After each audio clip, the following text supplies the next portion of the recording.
let's say in the rare instance that you went into your scrap bin and you picked out a bunch of scraps that you wanted to use, and they've been sitting in there for a while and they're wrinkly and they haven't been starched, then this would be the rare exception. I would say starch them before you cut them.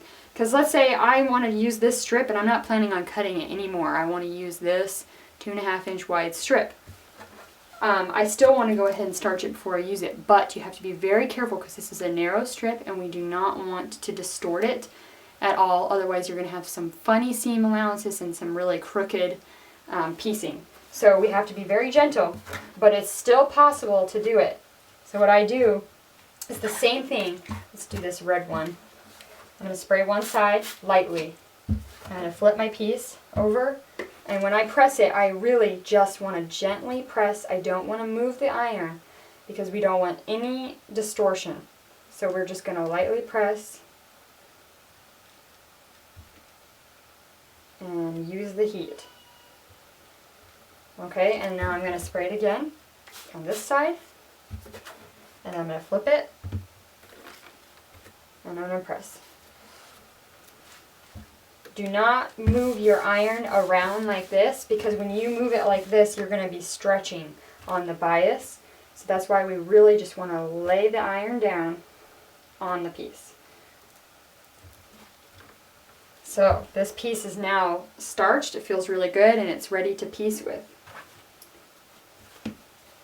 So that's how you would work with scraps. Like I said, if you can at all possible starch before you cut, that's what you would like to do. But if you're, in the rare exception, you're using a scrap, you can do it, just be very gentle with it. Now let's talk about what to do when you're completely done piecing your block and you're ready to starch and press your block.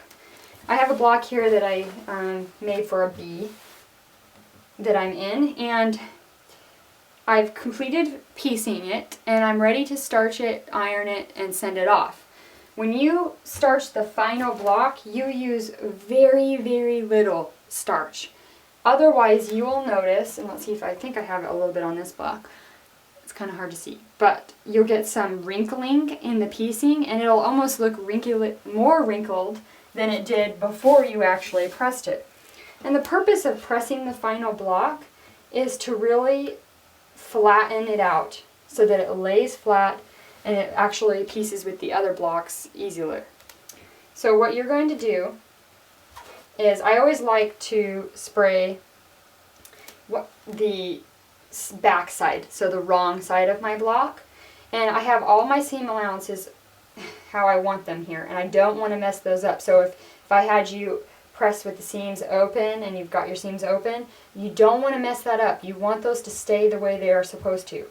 And so you have to be very careful when you're pressing that they stay put. So what I do is I spray the wrong side of my block with just a very little amount of starch. Just very little. That was a very light spray. And then I flip it over, make sure I flatten it out, and make sure my seams are all still the same way on the back side as they're supposed to be. And then again, I'm going to come in and I'm going to gently press.